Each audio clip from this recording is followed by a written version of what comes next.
Why does mental illness have such a stigma in our society? It may be that you know someone who is struggling with mental illness, maybe even a young person. The statistics are staggering of how often that leads to them taking their own life. Vanita Halliburton will be with us from the Grant Halliburton Foundation, and she'll be talking about her own story with her son Grant and how you can get help through the Halliburton Foundation. Stay tuned.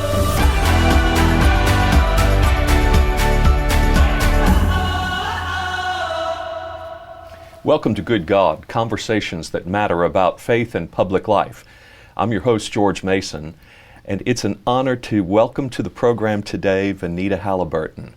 Vanita, we're glad to have you with us. George, I'm just so delighted to be here. Thank you. Vanita is the co-founder of the Grant Halliburton Foundation, which works especially in the area of mental health and particularly with youth as well, and with families.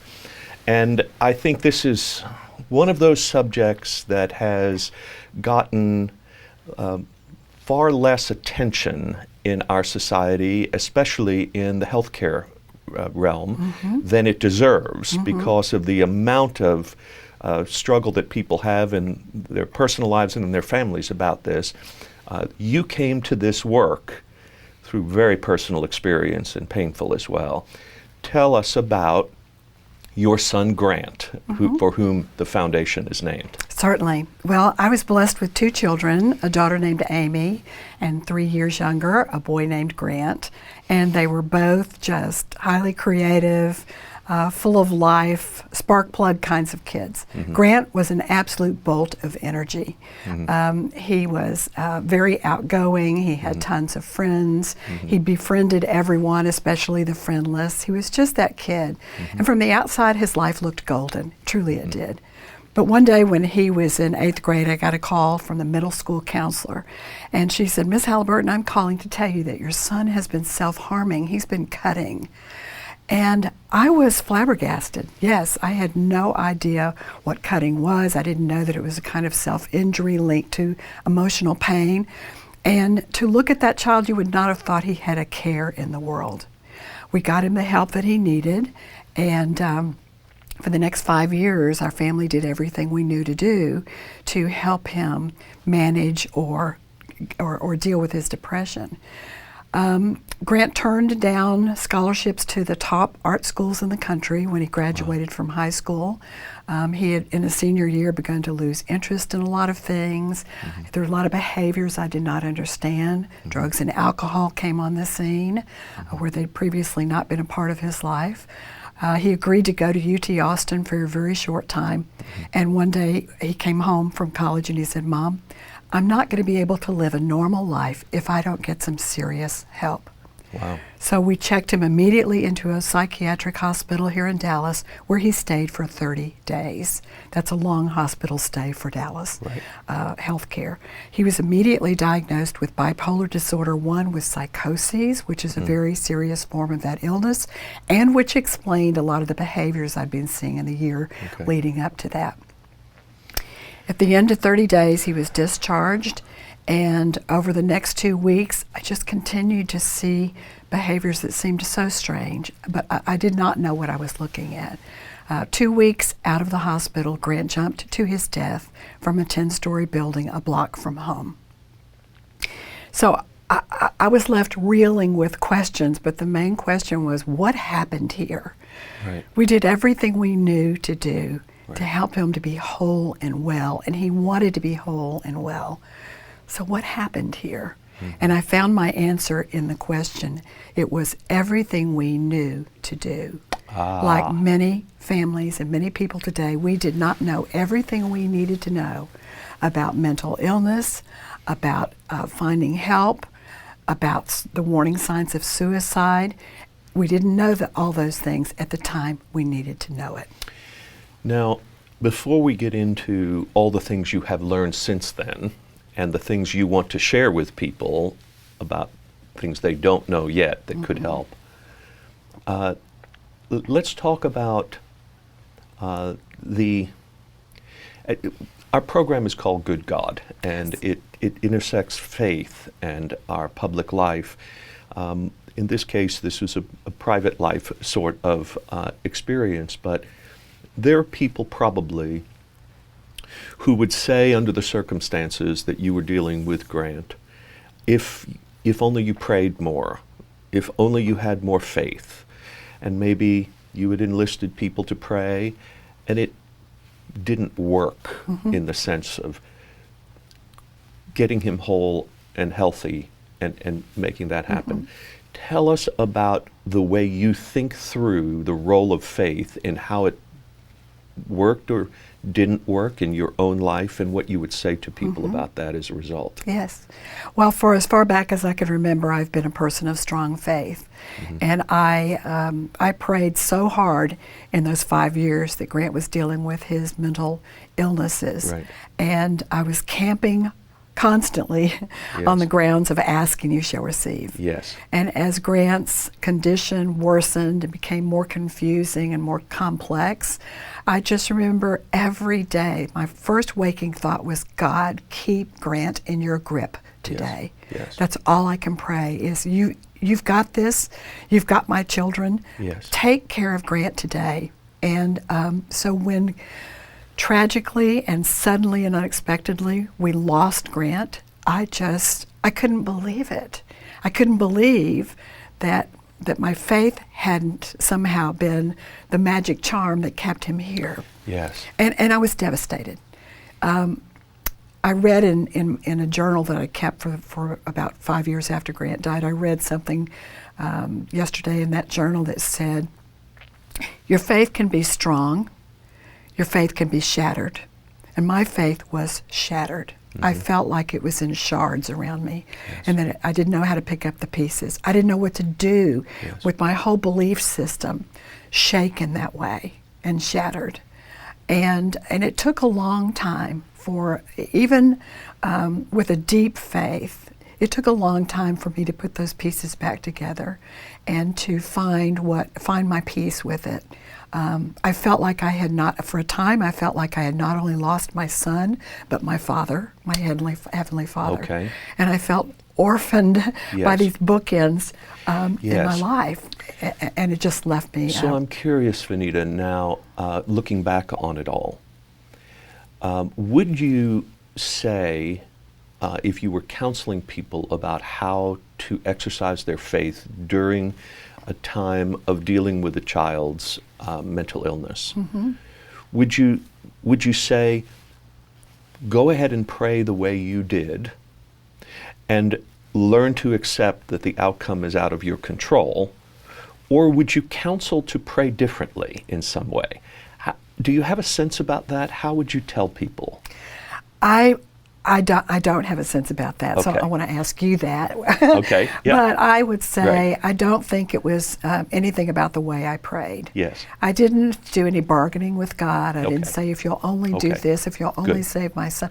But remember, I had no idea that his ultimate demise, that his death, was part of the picture. Right. I was just praying for God to keep him safe and to get him through this period of his life so that he'd come out on the other end well. So I was completely blindsided by the fact that I was going to lose my son. Yes. So I was praying for healing. I was praying for wholeness. And I think that's a beautiful thing to do. I think it's a legitimate prayer, and I would say, yes, why would we pray for anything other than the complete healing of our child under those circumstances? If we believe that in the end, in whatever way is in God's future for us, that healing is the goal.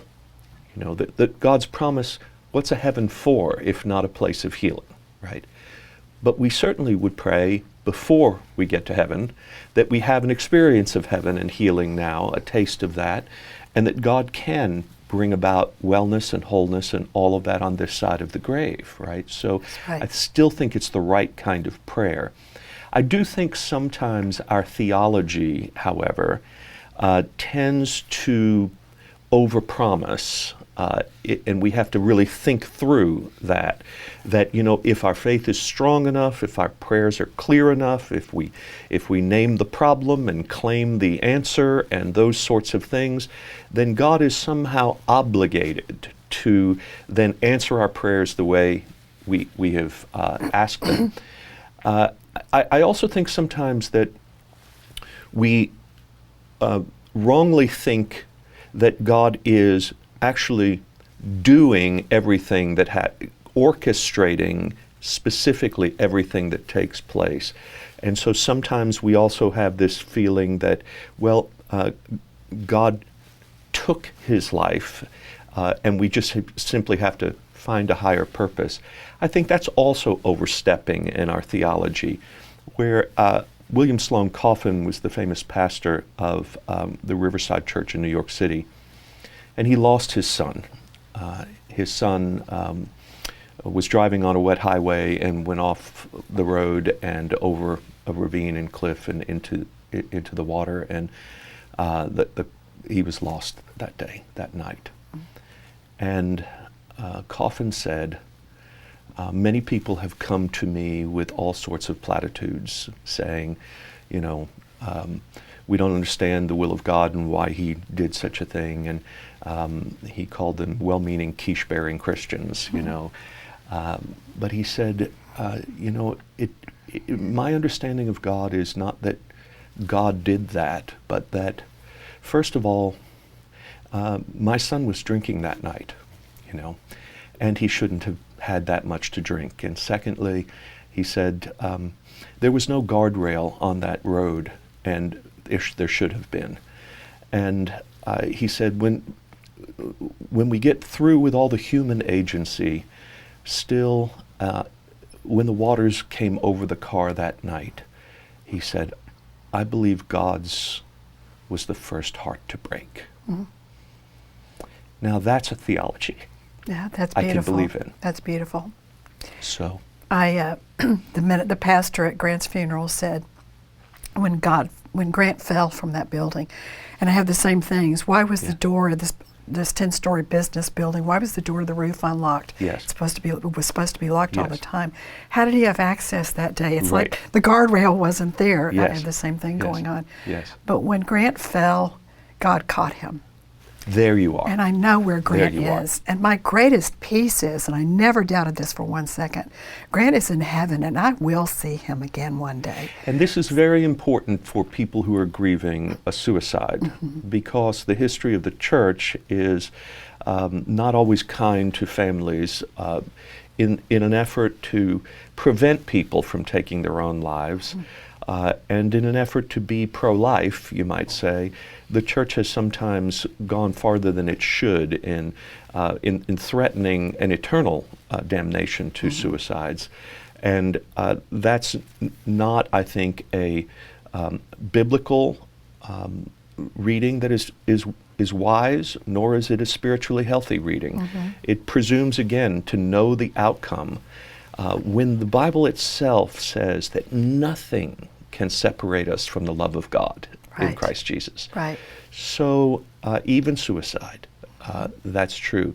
And so it occurs to me that the story of Grant's life is not over. Right. And even though he is in the arms of God today, the script didn't come to an end the moment he jumped off that building. Mm-hmm. It is continued, and it's still his story, isn't it? It's not even your story alone, although you're part of it, but it's still Grant's story that is playing out now, and it is helping so many people. That's true. And I want to say one more thing about the faith thing. I wrote in that journal, my faith is strong. Faith is strong. Faith can be shaken. Faith can be shattered. Yes. Faith can be restored. Beautiful. And so God has restored my faith. Lovely. And, we had a fight there for a while, but it's okay to be mad at God. I found this is so out. Important, too. It really is okay to be mad at God. If anyone has ever read the book of Psalms, you can see that it's not all hallelujahs. Right. It's not all about praise and worship. This is the prayer book of the Hebrew Bible, and for Christians as well. And often the anguish of the psalmist, the sadness, the anger, it just jumps off the page, doesn't it? Yes. It is so honest. Yes. And one of the things that I think we learn in the spiritual life is that to fear God is to trust God so much that we can be completely honest with God. That's true. That we don't have to protect ourselves by speaking to God in a way that we think somehow will make God friendlier toward us. Mm-hmm. It's already that way, mm-hmm. and it can't be otherwise. So when we come back from the break, Vanita, I'd like to talk about how Grant's story continues through the foundation. Sure. Thank you. The Good God program is a project of Faith Commons, a nonprofit organization that I founded in 2018 to promote the common good. Think of a commons on a campus and how you can bring all your faith and people from all corners of the campus together. Think of the city that way. Think of the country that way. Faith Commons aims to bring people together to promote greater understanding and peace throughout our communities. You can find more information about it at faithcommons.org. We're back with Vanita Halliburton of the Grant Halliburton Foundation.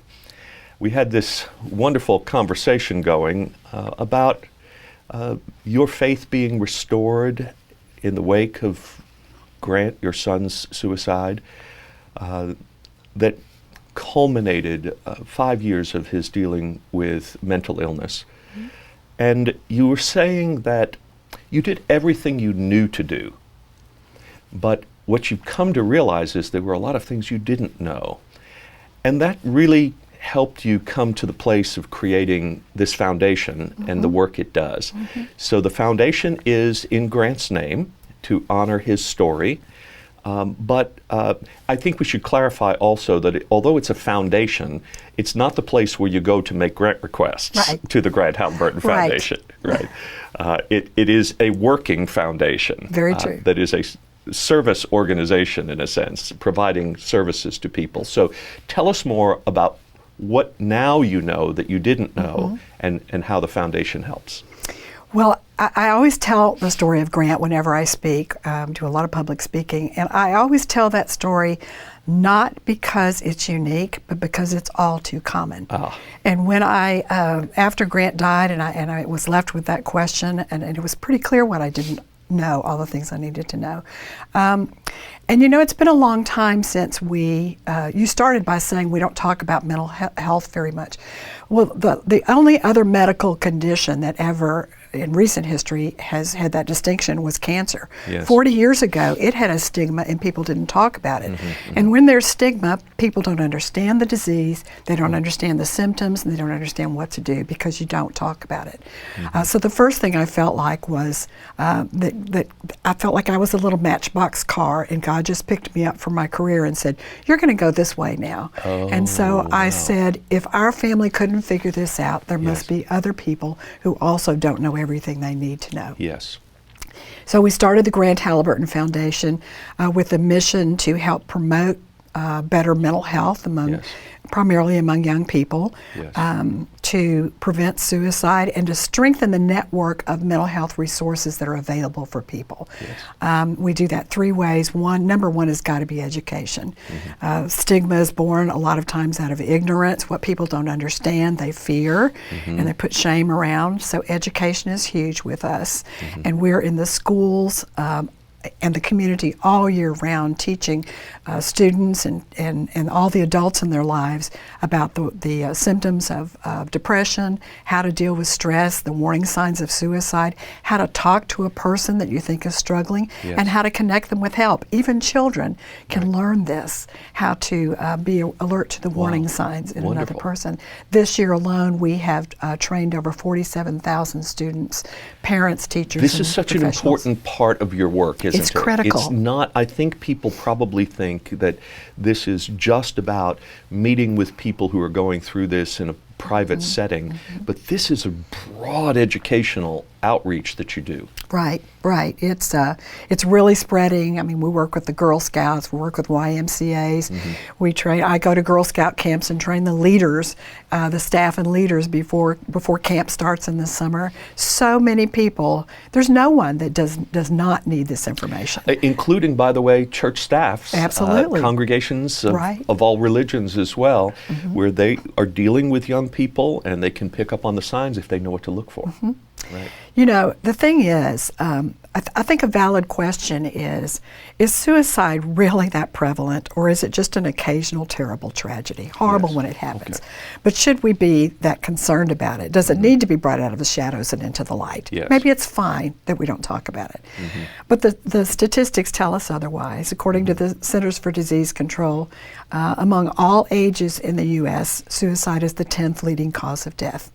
But if you look at 10-year-olds to 34-year-olds, it's the second leading cause of death in that whole bracket. 10-year-olds, shocking, to 34-year-olds. So let me just stop and say, I think there's a kind of correlation here. One of the things that we talk about in ministry at times with people who are going through divorce and people who are watching people go through a divorce is that they sometimes think divorce is somehow the thing to focus on, when in effect it's not really the death of the marriage, it's the death certificate. That what we should be looking at is not that moment in time, as with suicide, for instance, but rather all the things that led up to that. Right. Right. And so if we zero in on just that point in time, the end result of all of this, and don't take a look at everything behind it, right? We really will have missed it. And the stigma can't be overcome if we don't go back a bit. That's right. And another analogy that we use a lot is it's great to learn CPR so that if you encounter someone who's having a heart attack, you might be able to save them till they can get better help.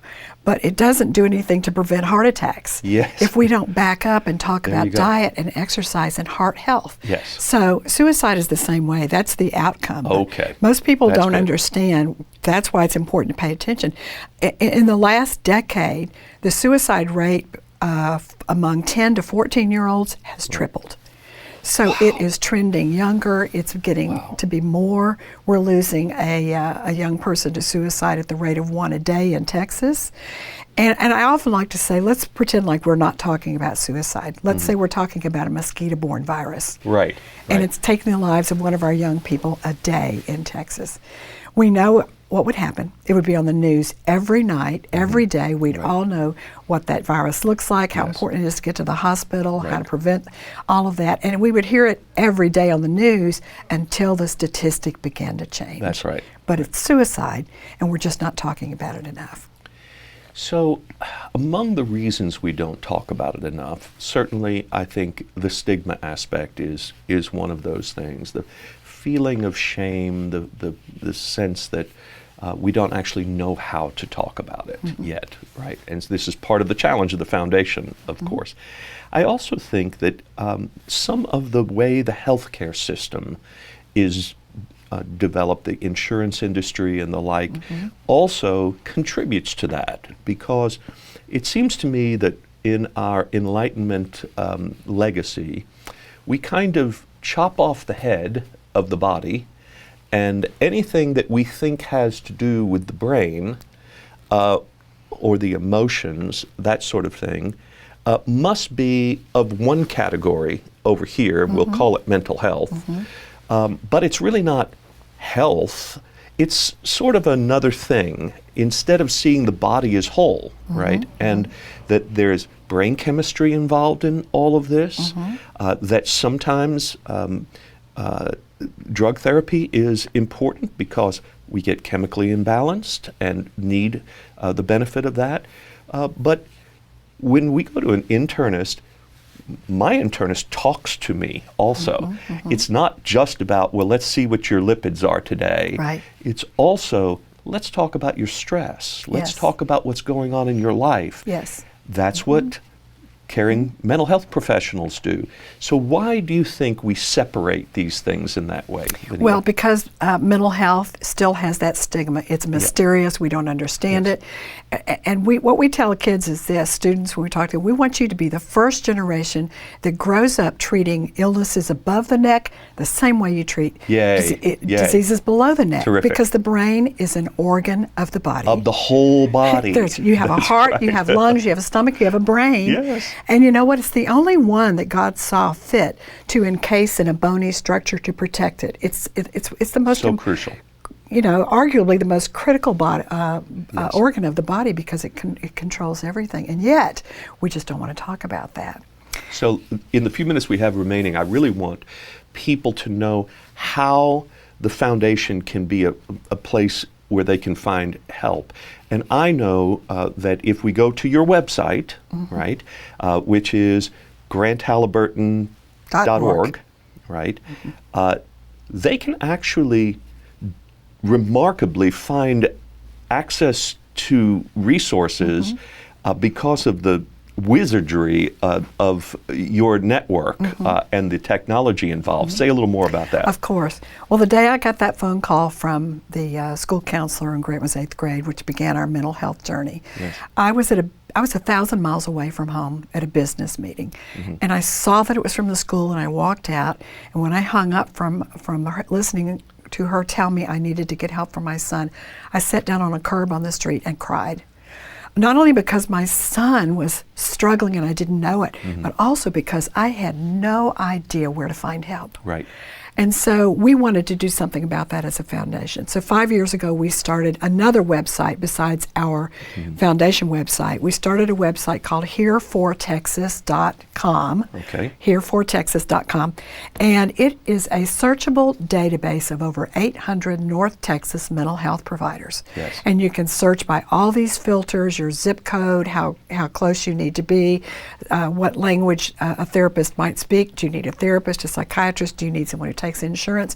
You put all those in, and out of that 800 plus providers, it pulls up the list that meet your criteria. And then you can click on any one of those names, and it pulls up a long page of details that the provider has generated himself about the practice or about the hospital or the group, so that people can make informed decisions. That's beautiful.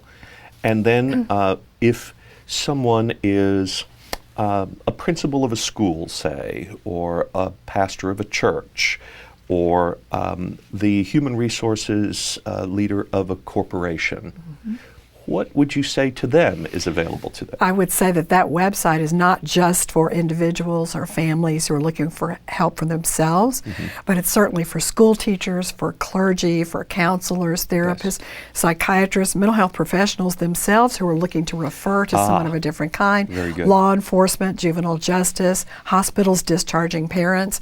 It's for anyone who's looking to connect with those resources. So specifically, those resources would put people in touch so that they could deal with a particular situation, say, for their child or a sibling or some such thing. Or a person of any age. Of any age. It's not just about youth. Good. Right. All right. If they want training for people in their corporation, in their church, in their congregation, how do they contact you about that? They can just contact the foundation. We have 4 educators on our staff. I do a lot of the adult trainings. I speak to church groups, PTAs, parents, at conferences. And it's very expensive, isn't it? It's absolutely free. That was a softball. Yeah. Yeah, that's and wonderful. we have another resource too. Just this year, we launched a mental health navigation line, because sometimes you just need to talk to somebody. Right. Another free resource.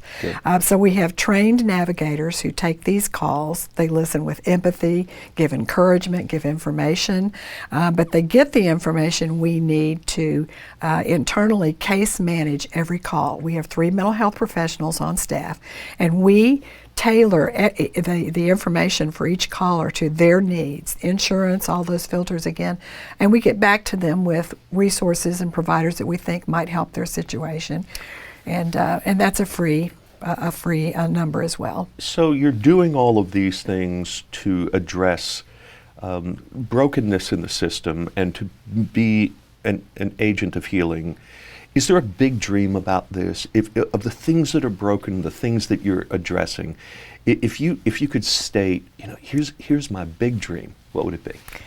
My big dream would be that someday we're standing where we are now talking about cancer. How ridiculous it was that we would whisper the word cancer. There was so much stigma around it. Right. Stigma keeps people from getting help, seeking help, finding help. Well, that's where we are with mental health. Yes. And my dream is that one day we go, remember when we used to treat mental illness as something different from other illnesses? Right. And just to say, that's ridiculous. And the generation that we're telling it to is going, I can't even imagine. That makes no sense. It certainly does make no sense. So. If someone is listening or watching this program and they suspect that they have a child who is dealing with this, or a sibling, or someone in their school, or some such thing, would you look into that camera and speak to them? What would you say? Oh, I surely would. I would say it's a lonely place to be where you are right now. It's so lonely. You feel like sometimes you cannot talk to anyone about it. You can't ask a neighbor, the PTA president, or even family sometimes to help you, support you through this. Know that we're here and we can help you. The phone number for the navigation line is 972-525-8181. Call us anytime. You'll find a listening ear there. The other thing I would say to you is we have support groups for parents who may want to talk to other parents going through the same thing, and that is very helpful. Lots of encouragement, lots of information shared there. So feel free to get information about that on our website. And if I may, I would just like to say, if you've lost a child to any reason, I know I know how dark and how isolating that feeling is. And I would just say to you, keep walking toward the light. In the darkest of days, just keep walking toward the light. You'll get there. Wonderful. Thank you so much, Vanita. Thank you. We're so grateful for your work, for your life, and for Grant's story, his life continuing among us in this way. Thank you. God bless you. Thanks.